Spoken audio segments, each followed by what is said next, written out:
Hello à tous, alors bienvenue une nouvelle fois dans la chambre de bébé, bienvenue également sur la chaîne à tous les nouveaux abonnés, merci beaucoup de me suivre. Pour ceux qui ne me connaissent pas, je fais régulièrement sur cette chaîne des vidéos autour de bébé, de maman, de retour d'expérience, alors n'hésitez pas à vous abonner si ce genre de vidéo vous plaît. Et c'est parti, aujourd'hui on va parler de ces phrases que l'on entend souvent en tant que maman et que on en a marre d'entendre.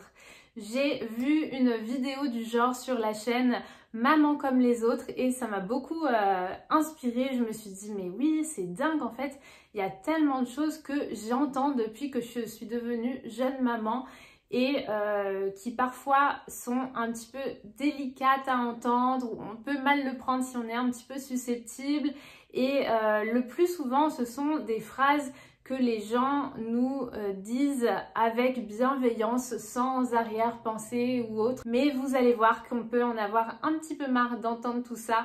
Donc c'est parti. La première chose que l'on entend beaucoup en tant que maman, future maman, toute jeune maman, c'est autour de l'allaitement. Souvent, on va nous dire l'allaitement, c'est bien, tu devrais tenter l'allaitement, ton bébé aura tous les anticorps, tu verras, c'est plus simple, c'est plus économique, c'est plus facile.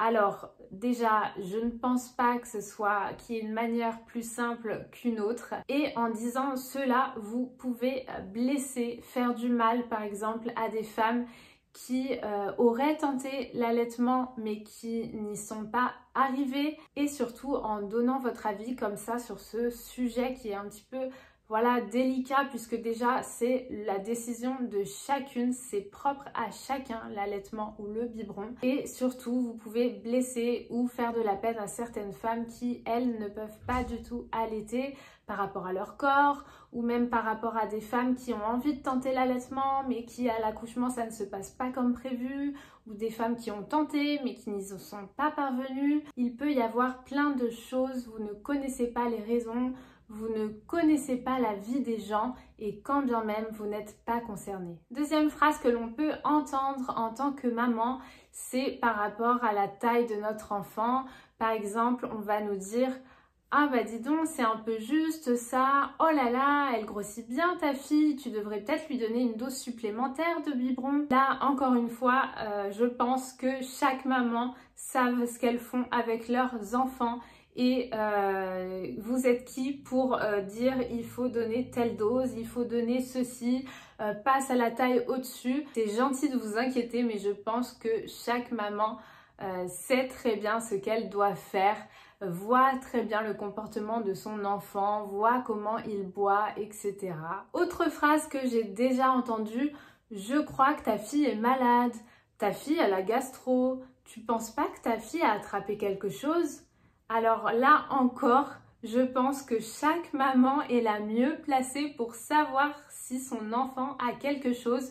Vous passez 24 heures sur 24 avec vos enfants, avec vos bébés. Ce n'est pas une personne que vous allez voir une heure ou une journée ou peu importe qui peut savoir poser un diagnostic sur votre bébé si elle n'est pas médecin. Je pense que voilà. Vous, en tant que maman, vous savez très bien s'il y a quelque chose qui va ou qui ne va pas chez votre enfant. Donc là encore, faites confiance aux mamans que vous croisez et ne portez pas de diagnostic comme ça sur un bébé. Ça peut énerver dans le sens où on peut se dire ah bah mince, il croit que je m'occupe pas bien de mon enfant, que je la laisse être malade. Si une maman vous demande conseil, là bien sûr, essayez de donner vos conseils à vous, vos avis, vos expériences, ce que vous avez fait avec vos propres enfants, mais ne portez pas de jugement ou de diagnostic sans être avec l'enfant H24. Et le pire, ce sont les personnes qui vous disent quoi faire ou qui vont critiquer quelque chose sur votre bébé mais qui eux-mêmes n'ont pas d'enfant. Autre chose que j'ai beaucoup entendu en tant que jeune maman, c'est par rapport à nous-mêmes d'ailleurs, par rapport à l'après-accouchement, quand on nous parle de rééducation du périnée, souvent on nous dit « Ah, t'as pris rendez-vous avec ta sage-femme, tu verras les séances de rééducation du périnée, il faudra en faire au moins 10, c'est hyper important, faut le faire et tu verras, il y en a beaucoup quand même, mais bon, on est obligé de tout passer par là. » Alors, oui, c'est super important, il faut faire la rééducation du périnée. Bien sûr que moi, j'ai pris rendez-vous, je l'ai fait, etc. Mais j'ai pas eu 10 séances, donc essayez de relativiser, n'écoutez pas forcément les gens, chaque femme est différente. Ça se trouve, il vous faudra 30 séances, j'en sais rien, et ça se trouve, il vous en faudra que 3. Ça sert à rien de se faire peur comme ça entre nous, entre femmes. Chaque corps est vraiment différent, chaque accouchement s'est passé différemment aussi et de toute façon c'est bien pour ça que 6 semaines après l'accouchement on a un contrôle avec notre sage-femme, c'est un petit bilan et lors de ce contrôle là elle va définir le nombre de séances qu'il vous faudra pour votre cas et ça varie vraiment d'une femme à l'autre. Autre chose que l'on peut entendre aussi en tant que maman, c'est oh, dis donc, tu as l'air fatiguée là, ah là là. Alors oui, c'est vrai, je suis fatiguée, mais le problème, c'est que ce sont ces mêmes personnes qui, quand elles vous demandent si ça va et que vous répondez ça va, mais je suis quand même fatiguée ou juste je suis fatiguée, elles vont vous dire ah oui, mais c'est normal, hein, t'as un enfant. Donc ça veut dire quoi en fait? Il faut être clair avec soi-même. Est-ce qu'on a le droit de dire qu'on est fatigué quand on est maman ou est-ce qu'on n'a pas le droit? Parce qu'on a l'impression vraiment que quand on dit à des personnes qu'on est fatigué, on a l'impression qu'on n'a pas le droit de se plaindre. On est maman, c'est comme ça, fallait s'y attendre. Un enfant, c'est fatigant, c'est normal. T'es maman maintenant, t'as pas le droit d'être fatiguée. Mais non, pas du tout en fait. Tout le monde a le droit d'être fatigué, peu importe la raison, peu importe si ils ont des enfants, ils en ont pas, par rapport au travail, par rapport à être chez soi, peu importe, mais chaque personne a le droit de se sentir fatiguée. C'est tout à fait normal. Et puis ça c'est pareil, les personnes qui vont penser que vous n'avez pas le droit d'être fatigué parce que vous êtes en ce moment même à la maison, tranquille. Bah non, c'est pas à la maison tranquille, c'est à la maison avec un bébé H24. Donc voilà, c'est comme les personnes qui comparent en nous disant qu'on est à la maison, donc tranquille, ça va, on peut se reposer et tout, alors que eux ils sont au travail.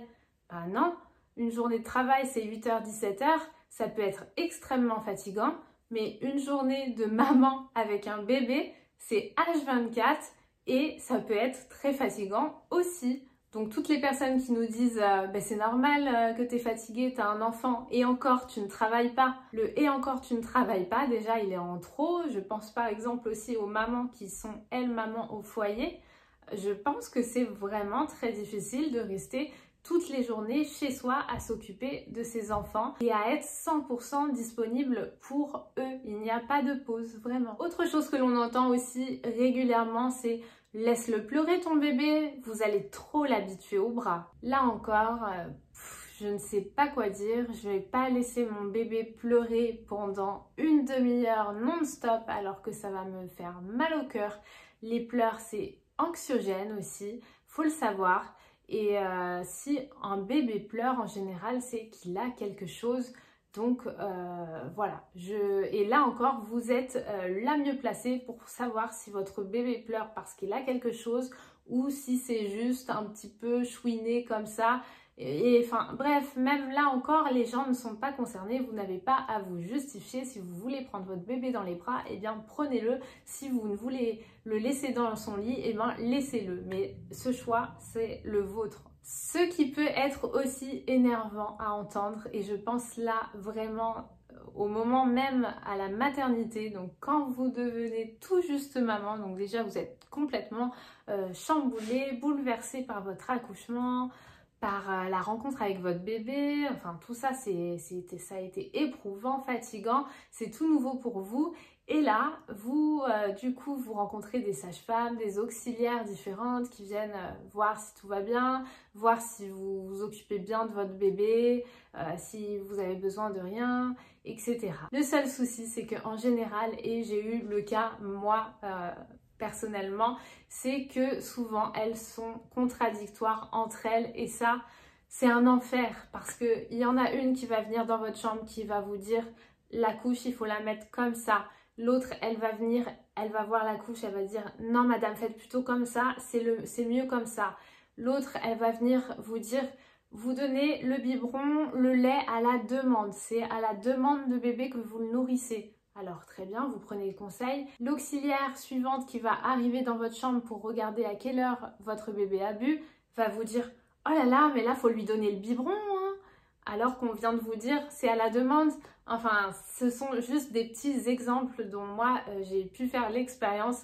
Mais je suis sûre que vous aussi, du coup, ça vous rappelle des contradictions. Ça peut même être aussi des personnes de votre entourage ou quelqu'un qui vous dit ça, l'autre d'un coup vous dit le contraire. Toutes ces contradictions-là, il ne faut pas les écouter complètement parce que sinon vous allez plus savoir quoi faire. Autre question qu'on n'aime pas trop entendre en tant que maman, c'est quand est-ce que tu reprends le boulot? Comme si là, ça y est, tu as été en congé, tu as bien profité, il faut reprendre le boulot. Alors non, le congé maternité, pour info, il est super court. Moi, je le trouve vraiment très très court. On n'est pas entièrement rétabli. C'est hyper dur de faire garder son bébé si tôt, de s'en séparer si tôt. C'est hyper stressant en tant que maman. On n'est pas encore en pleine forme et en plus de ça, on se rajoute à ça le stress, l'angoisse et tout, de la séparation avec le bébé, d'une nouvelle organisation, de la reprise du boulot si tôt.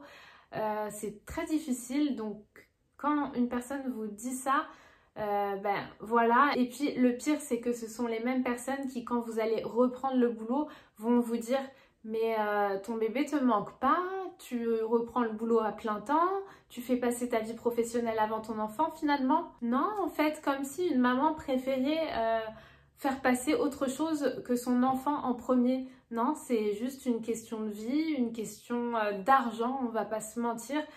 Si la plupart des mamans reprennent le boulot à temps plein, je pense que c'est parce qu'on n'a pas le choix et que parce que le congé parental ne suffit pas à forcément subvenir aux besoins de toute la famille. Sinon, je pense qu'il y aurait beaucoup plus de femmes qui prendraient ce congé parental.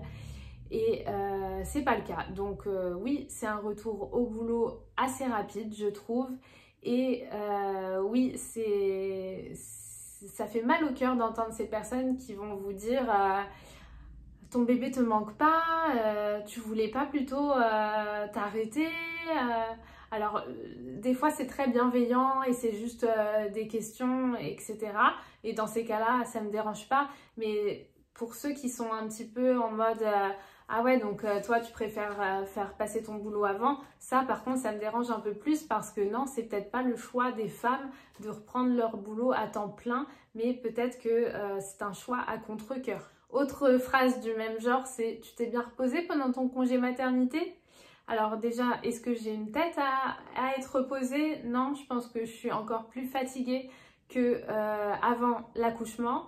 Déjà, et comme je l'ai dit précédemment, pour moi le congé maternité est vraiment court et je pense qu'on n'a pas vraiment totalement le temps de se remettre complètement. Une autre phrase aussi qu'on entend beaucoup, c'est maintenant que tu as une fille, tu vas tenter le garçon? Alors oui, bien sûr, vu qu'on peut choisir, c'est pratique, je vais tenter le garçon. Alors non, si un jour j'essaye d'avoir un second bébé, ce ne sera pas pour tenter le garçon, mais tout simplement pour avoir un deuxième enfant. Et une dernière phrase que j'ai décidé de rajouter parce que je pense que en tant que femme et en tant que maman, il y en a d'autres qui vont se reconnaître dans mon cas. Quand on vous répète très souvent que votre enfant, c'est son père tout craché, oh là là, on dirait trop son père, oh là là, qu'est-ce qu'elle ressemble à son père. Arrêtez s'il vous plaît, trouvez au moins une petite ressemblance pour la maman parce que après toute une grossesse, après un accouchement, après un après-accouchement difficile, après de la fatigue intense, du stress, après énormément de choses, et ben ça peut faire de la peine, vraiment on pleure. Si vous ne nous trouvez pas une petite ressemblance, on pleure. Alors je dis ça en rigolant bien évidemment parce que qu'elle ressemble à son père ou à la maman, ça reste votre enfant et vous l'aimez trop et puis justement, enfin même si elle ressemble à son père, c'est génial. Mais en tant que maman, c'est énervant, surtout si vous entendez ça de la part de tout le monde et que personne vient vous trouver une petite ressemblance. Donc voilà, moi je prends ça à la rigolade, mais c'est vrai que ça fait un petit quelque chose. Et surtout, si vous croisez une maman qui est en pleine dépression postpartum ou vraiment affaiblie par les hormones, ou enfin, on ne sait jamais, il y a des jours où on est plus fatigué que d'autres, il y a des jours où on va être stressé, on va pas être bien, il y a des jours où ça va aller super et d'autres jours pas du tout et vous savez pas vraiment comment va au fond la personne devant vous. Donc si vous tombez sur un mauvais jour et que vous lui dites ça et que ça fait 10 fois qu'elle a entendu ça dans cette même journée, vraiment elle va déprimer. Bon voilà les amis, j'ai fini pour cette vidéo. N'hésitez pas à me mettre en commentaire toutes les phrases que vous en avez eu marre d'entendre en tant que maman, que vous entendez encore beaucoup actuellement, que vous en avez marre d'entendre à longueur de journée. Dites-moi tout ça parce que ça se trouve, j'en ai plein d'autres et j'en ai oublié plein. Moi, voilà, je vous ai répertorié celles qu'on entend le plus, en tout cas pour ma part. Donc voilà pour cette vidéo et je voulais surtout aussi faire passer le message que vraiment chaque maman fait au mieux pour ses enfants et surtout chaque maman est la meilleure pour son enfant. Donc vous êtes la meilleure pour votre enfant. Votre sœur sera la meilleure pour ses enfants. Votre amie sera la meilleure pour ses enfants. Votre tante, votre collègue sera la meilleure pour ses enfants. Mais vous, vous êtes la meilleure maman et vous êtes la meilleure pour votre enfant. Personne ne peut vous critiquer ou vous dire quoi faire pour votre enfant. Vous le savez mieux que personne parce que c'est vous qui êtes H24 avec cet enfant. Vous avez le droit de demander des conseils, mais surtout protégez-vous. Arrêtez de culpabiliser parce que vous seul savez ce qui est le mieux pour votre enfant. Je fais que de me répéter, mais il faut vraiment que ça rentre dans les têtes. Moi, ça m'a beaucoup aidé d'entendre cette phrase aussi parce que on n'est pas à l'abri d'un jour, justement, se sentir mal, commencer à culpabiliser, à se remettre en question. Je pense que ça arrive dans la vie de chaque femme, de chaque maman. Ça peut arriver à n'importe quel moment de la vie, ça peut arriver plusieurs fois et il y a beaucoup, c'est normal d'avoir des périodes de remise en question, de doute, mais voilà, il faut vraiment se rappeler que dans tous les cas, si vous vous trompez, vous allez apprendre et justement c'est en faisant des erreurs que vous allez apprendre. Votre enfant aussi, il faut lui faire confiance, c'est un peu comme votre guide, vous allez apprendre à savoir ce qui est bien pour lui. Et votre enfant ne voit que par vous, donc vous êtes la meilleure maman. Sur ce, je vous laisse, je vous fais des bisous, on se retrouve vite dans une prochaine vidéo. N'hésitez pas à liker celle-ci si elle vous a plu et à vous abonner. En attendant, bye bye!